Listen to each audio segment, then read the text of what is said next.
What's up everyone? Welcome back to the channel.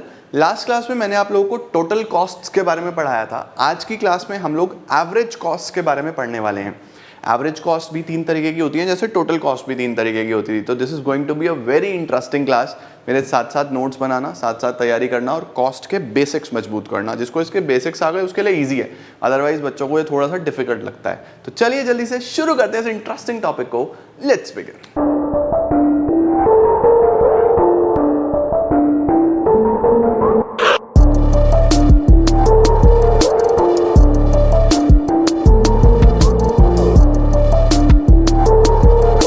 अब देखो average किसको बोलते हैं.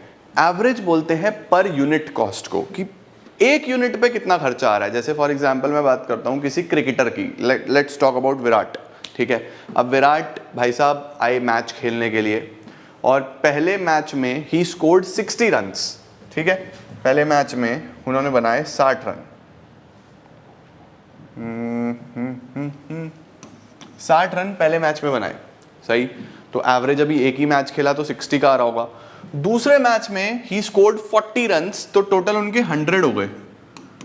2 में 100 हो गए. जैसे ही 2 में 100 हुआ तो उस सिनेरियो में इसका एवरेज 50 का आ गया. अब 2 में 100 हुआ तो एक मैच में 50 हुआ या नहीं हुआ. तीसरे में ही स्कोर्ड 20 रन्स, तो 120 हो गया.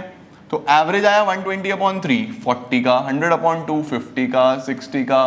तो ये एवरेज होता है. एवरेज का मतलब पर यूनिट कितना आ रहा है. अब एवरेज कॉस्ट की बात करेंगे तो average cost is what. Average cost is the per unit cost. Explains the relationship between cost and output in a more realistic manner. ठीक है, एवरेज कॉस्ट होता क्या है. Average cost is the per unit cost of production. याद रखना, it is the per unit cost of production. Average cost भी 3 तरीके का होगा. Average fix cost, average variable cost, average total cost. ठीक है, सबसे पहले एवरेज फिक्स कॉस्ट की बात करते हैं. सर एवरेज फिक्स कॉस्ट क्या होगा. अब देखो मैंने आपको क्या बताया, एवरेज कॉस्ट होता है per unit cost of production. तो एवरेज फिक्स कॉस्ट क्या होगा, per unit fixed cost of production. Per unit fixed cost, की एक यूनिट पे फिक्स कॉस्ट कितना आ रहा है. देखो जैसे हमने फिक्स कॉस्ट क्या लिया हुआ था, 0 पे भी 12, 1 पे भी 12, 2 पे भी 12, ये सेम रहता था. अब 12/0 इनफाइनाइट, 12/1 12, 12/2 6, 12/3 4, डिवाइड करके पर यूनिट निकालते चले गए. तो पर यूनिट कॉस्ट जब हम निकालते हैं तो उसको हम एवरेज फिक्स कॉस्ट बोल देते हैं, जब हम फिक्स के रिस्पेक्ट में निकालते हैं. सर जब इसे प्लॉट करा तो कर्व कुछ इस तरीके का बन के आएगा. ठीक है, इसको शेप को क्या बोलते हैं हम, इसको हम लोग बोलते हैं रेक्टेंगुलर हाइपरबोला. इसको हम क्या बोलते हैं, रेक्टेंगुलर हाइपरबोला. इसका मतलब जितने भी इसके अंदर रेक्टेंगल्स बनेंगे उन सबका एरिया सेम होगा. रेक्टेंगुलर हाइपरबोला का क्या मतलब होता है, area under the curve remain same at all the points. ठीक है, और इसका स्लोप कैसा है, डाउनवर्ड स्लोपिंग है. AFC curve slopes downward as AFC falls with increase in output. जैसे जैसे आउटपुट बढ़ता है वैसे वैसे एवरेज फिक्स कॉस्ट कम होता चला जाता है, इसीलिए डाउनवर्ड स्लोपिंग होता है. एक्सप्लेनेशन, अगर इसको एक्सप्लेन करना हो सर कर्व को, तो क्या होगा. From the above diagram and schedule, AFC curve is a rectangular hyperbola. That is, area under AFC remains same at all the points. ठीक है, AFC curve slopes downward, downward sloping होता है. Basics आपको पता होने चाहिए.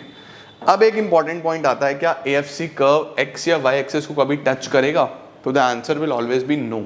ना ही वो कभी x एक्सिस को टच करेगा, ना ही वो कभी y एक्सिस को टच करेगा. सर क्या लिखा है, AFC curve is a rectangular hyperbola. It gets nearer to both the axes but never touches any of them. AFC curve never touches x axis क्योंकि TFC कभी जीरो नहीं हो सकता.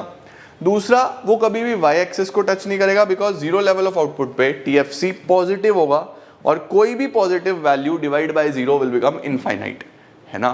तो x एक्सिस क्यों नहीं टच करेगा, क्योंकि टोटल फिक्स कॉस्ट कभी जीरो नहीं होगा. और y एक्सिस क्यों नहीं टच करेगा, क्योंकि इसका वैल्यू हमेशा पॉजिटिव रहेगा ही रहेगा, तो इनफाइनाइट पे जाएगा ये. सही, ये याद रखना. ना ही x एक्सिस को टच करेगा, ना ही y एक्सिस को टच करेगा. अब हम पढ़ने वाले हैं average variable cost. Total variable cost पढ़ा था ना, इनवर्स S शेप, ये वाला उसका टेबल था. अब इसको डिवाइड बाय क्वांटिटी करते जाओ तो एवरेज वेरिएबल कॉस्ट आता चला जाएगा. What is average variable cost, the per unit variable cost of production. इसका फॉर्मूला TVC/Q, राइट. जब हमने डिवाइड करा 0/0 अनडिफाइंड कर दिया, 6/1 6, 10/2 5, 15/3 5. पर यूनिट जब निकाला तो इसका बिहेवियर कैसा आया, देखो पहले 6 फिर 5 फिर 5 फिर 6 फिर 7, यानी पहले कम होगा और फिर बढ़ने लगेगा, पहले गिरने लगा फिर कांस्टेंट हुआ 5 पे आके रुका और फिर बढ़ने लगा। तो जो एवरेज वेरिएबल कॉस्ट है इसका बिहेवियर, इसका नेचर क्या है बेटा जी, पहले तो ये फॉल होगा, कम होगा, फिर थोड़ा सा कांस्टेंट होगा और फिर एकदम बढ़ना शुरू हो जाएगा। तो क्या बोलेंगे इसके बारे में, अगर हमें लिखना हो तो लिखेंगे AVC initially falls with increase in output, once the output rises till optimum level AVC starts rising. ठीक है, from the above diagram and schedule AVC initially falls and after reaching its minimum level it starts rising, गिरता है अपने minimum पे जाता है और फिर बढ़ने लगता है। ये एवीसी का नेचर है। AVC curve is a U shaped curve, U shaped curve है, देखो थोड़ा यू टाइप लग रहा है ना, इस तरीके का छोटा सा यू, तो ये एक यू शेप कर्व होता है। और यू शेप कर्व का मतलब क्या है, as it initially falls then remains constant and finally it starts increasing. तो ये आपको बेसिकली दो कर्व के नेचर पता होने चाहिए, AFC rectangular hyperbola, AVC U shape curve, पहले गिरेगा फिर कांस्टेंट होगा फिर बढ़ने लगेगा। ये नेचर अपने माइंड में सेट रखना, ठीक है। अब हमारे पास आ रहा है average total cost. Sir average total cost क्या होता है, देखो average fix cost per unit fix cost of production, average variable cost per unit variable cost of production, average total cost per unit total cost of production. It refers to the per unit total cost of production. AC is TC upon Q. It is the sum of average fixed cost and average variable cost. इसका एक तरीका ये भी है कि आप AFC और AVC को जोड़ दो तो AC आ जाएगा, नहीं तो आप TC upon Q भी कर सकते हो, वो भी सेम आएगा। ठीक है, ये हमने कैलकुलेट करा, ये भी वैसा ही है बेटा, पहले फॉल होगा फिर कांस्टेंट होगा और फिर बढ़ेगा। देखो पहले फॉल हो रहा है फिर यहाँ पे कांस्टेंट हो गया और फिर बढ़ने लगा।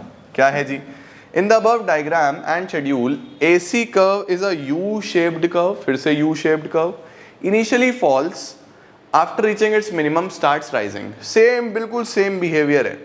First phase क्या होता है, देखो पहले फेज में AFC, AVC गिर रहे होते हैं, AC भी गिर रहा होता है, ठीक है। दूसरे फेज में continue to fall, लेकिन AVC कुछ हद तक कांस्टेंट हो जाता है, इसीलिए वो आके अपने मिनिमम पॉइंट पे टच करता है। उसके बाद बढ़ते चले जाते हैं तो AC भी बढ़ता चला जाता है। सीधी सीधी सी बात है, फेसेस में ज़्यादा टेंशन नहीं है, आपको एक बेसिक बिहेवियर पता होना चाहिए। सही, अब हम ज़रा एक काम करते हैं, हम तीनों के नेचर को जानने की कोशिश करते हैं। देखो मैंने आपको पहले क्या बताया कि एवरेज फिक्स कॉस्ट एक रेक्टेंगुलर हाइपरबोला इस तरीके से होने वाला है, ठीक है। एवरेज वेरिएबल कॉस्ट लगभग कुछ इस तरीके से, एक बेसिक यू शेप्ड कर्व, ठीक है। उसके बाद हम लोग बोलेंगे एवरेज टोटल कॉस्ट, तो वो कुछ इस तरीके का एवरेज टोटल कॉस्ट। इनके यू शेप्ड, ये दोनों यू शेप्ड कर्व हैं, यू शेप्ड। यू शेप्ड का क्या मतलब है, पहले ये गिरते हैं फिर ये कांस्टेंट हो जाते हैं फिर ये बढ़ने लगते हैं, पहले ये गिरते हैं फिर ये कांस्टेंट हो जाते हैं फिर ये बढ़ने लगते हैं। तीनों फेसेस के पीछे कारण फिर से सेम है। रीजन क्या, अगर आपसे कोई, that is law of variable proportions. क्या रीज़न है, लॉ ऑफ वेरिएबल प्रोपोर्शंस इसका रीज़न है। अब हमारे पास सर इसकी रिलेशनशिप आती है कि तीनों की रिलेशनशिप बताओ। तो जब आपको तीनों की रिलेशनशिप लिखनी हो तो आप क्या करोगे, सबसे पहले तो एवरेज फिक्स कॉस्ट बना लेना, देन एवरेज वेरिएबल कॉस्ट बना लेना एंड देन एवरेज कॉस्ट बना लेना। बस याद रखना इसका जो मिनिमम पॉइंट है ये पहले आएगा, इसका मिनिमम पॉइंट बाद में आएगा, ये बात याद रहे, ठीक है। कुछ इस तरीके से आपके पास average fix cost, average variable cost और एवरेज टोटल कॉस्ट के कर्व्स बनते हैं, ओके। अब जब भी रिलेशनशिप की बात आई थी तो मैंने आपको लास्ट क्लास में क्या बताया था, क्या लिखना है अगर रिलेशनशिप आए। सबसे पहले एक्स एक्सिस पे क्या लिया, आउटपुट, वाई एक्सिस पे क्या लिए, कॉस्ट। पहला पॉइंट ये बना के आओ। दूसरा पॉइंट शेप्स के बारे में लिखो, फिर शेप्स क्या लिखेंगे, AFC is a rectangular hyperbola. Area under the curve remains same at every level of output. AC and AVC are U-shaped curve. The reason is law of variable proportions. ठीक है। उसके बाद तीसरे पॉइंट में दो दो का रिलेशनशिप बता दो, जैसे कि हम बोलेंगे कि AC और AVC के बीच का डिस्टेंस बढ़ता चला जाता है। देखो इसके बीच का डिस्टेंस बढ़ता जा रहा है, बढ़ता जा रहा है, बढ़ता जा रहा है, बढ़ता जा रहा है। क्यों, क्योंकि एवरेज वेरिएबल कॉस्ट बढ़ता चला जाता है, इनके बीच में एवरेज वेरिएबल कॉस्ट होता है, ठीक है। और अगर मैं बात करूं किन के बीच के डिस्टेंस की, अगर मैं बात करूं इन दो के बीच के डिस्टेंस की, तो इनका डिस्टेंस कम कम कम कम होता जा रहा है, ये कम क्यों होता जा रहा है? कम इसलिए होता जा रहा है क्योंकि इनके बीच में एवरेज फिक्स कॉस्ट है जो कम कम कम कम होता चला जाता है। अब एक लॉजिक आता है कि सर क्या ये दोनों कभी भी एक दूसरे को इंटरसेक्ट करेंगे? वीडियो पॉज करो, मुझे कमेंट सेक्शन में बताओ, क्या ये दोनों कभी भी एक दूसरे को इंटरसेक्ट करेंगे? द आंसर इज नो, ये कभी भी एक दूसरे को इंटरसेक्ट नहीं करेंगे। सर क्यों नहीं करेंगे? क्योंकि इनके बीच में एवरेज फिक्स कॉस्ट है। ये कम तो होता चला जाएगा बट ये कभी जीरो नहीं हो सकता। इन दोनों को इंटरसेक्ट करने के लिए इसका जीरो होना जरूरी है और ये कभी जीरो होगा नहीं। क्यों नहीं होगा सर? क्योंकि टोटल फिक्स कॉस्ट कभी जीरो नहीं हो सकता, है ना भाई। 0 पे भी 12 का टोटल फिक्स कॉस्ट था, 1 पे भी 12, 2 पे भी 12, 3 पे भी 12, आप 5000 यूनिट बना लो तब भी 12 का कॉस्ट आएगा, है ना। तो खर्चा तो आएगा ही आएगा ना, तो एवरेज भी आएगा ही आएगा, तो वो कभी जीरो हो नहीं सकता, राइट। यही इनकी रिलेशनशिप है। देखो AC and AVC curves are U-shaped because of law of variable proportion. AFC curve rectangular hyperbola. AC curve will always lies above the average variable cost. Average variable cost से हमेशा ऊपर आएगा क्योंकि इसमें दोनों होते हैं। AVC का मिनिमम पॉइंट पहले आता है और AC का बाद में आता है, ये भी इंपॉर्टेंट पॉइंट है। AVC reaches its minimum point lower than that of AC, क्योंकि जब ये अपने मिनिमम पे पहुंच जाता है AFC अभी गिर रहा होता है जिस वजह से AC भी गिरता है, ठीक है, ये आपको पता होना चाहिए। इसके बाद ये डिस्टेंसेस के बारे में भी आप 2 पॉइंट्स बना के आ सकते हो। तो ये होते हैं हमारे पास बेटा जी एवरेज कॉस्ट्स। मुझे उम्मीद है आपको एवरेज कॉस्ट भी समझ में आ गए होंगे। एवरेज में भी 3 कॉस्ट हैं। कौन कौन से 3 कॉस्ट हैं? एवरेज फिक्स कॉस्ट सबसे पहले पढ़ा, average variable cost and then average total cost. अब मैं आपको एक बार सारे के सारे कर्व्स रिवाइज करा दूं। देखो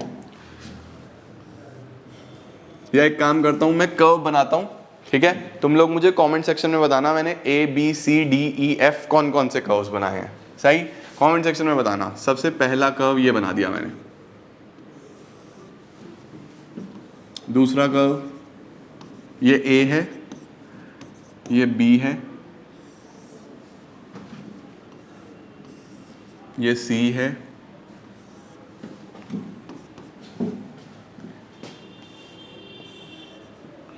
ये D है,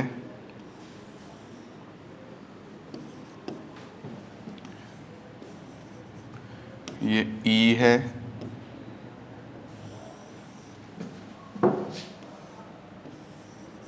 ये F है। हमने 6 कर्व्स पढ़े हैं। ये 6 के 6 कर्व्स आप एक बार चेक करो और मुझे कमेंट सेक्शन में बताओ लिख के कि ABCDEF कौन कौन से कर्व्स हैं, तब पता चलेगा तुम लोग का कॉस्ट कितना माइंड में सेट है और कितना अच्छे से आता है। तो दिस इज योर होमवर्क। एक होमवर्क हो रहा है, सभी कर्व्स अपनी कॉपीज में प्रैक्टिस करो, जितने बना सकते हो अच्छे से प्रैक्टिस करो। बनाने के बाद फोटो खींचो, दिखाओ लोगों की हम पढ़ रहे हैं, मुझे भी इंस्टाग्राम पे टैग करना, मैं रीशेयर करूंगा और अच्छे तरीके से पढ़ाई करते चलो। नेक्स्ट क्लास में आपको मार्जिनल कॉस्ट कराता हूं और आपका टॉपिक खत्म, चैप्टर खत्म, चीज़ें आपको एकदम क्लियर हो जाएंगी। तो मिलते हैं नेक्स्ट क्लास में, टिल देन अच्छे से पढ़ते रहो। आई होप आपका इकोनॉमिक्स अकाउंट्स अब अच्छा चल रहा होगा, कंसिस्टेंटली पढ़ रहे हो, 7 बजे वीडियोज़ आ रही है, मज़ा आ रहा होगा। तो मिलते हैं बहुत जल्द, till then keep growing and keep growing.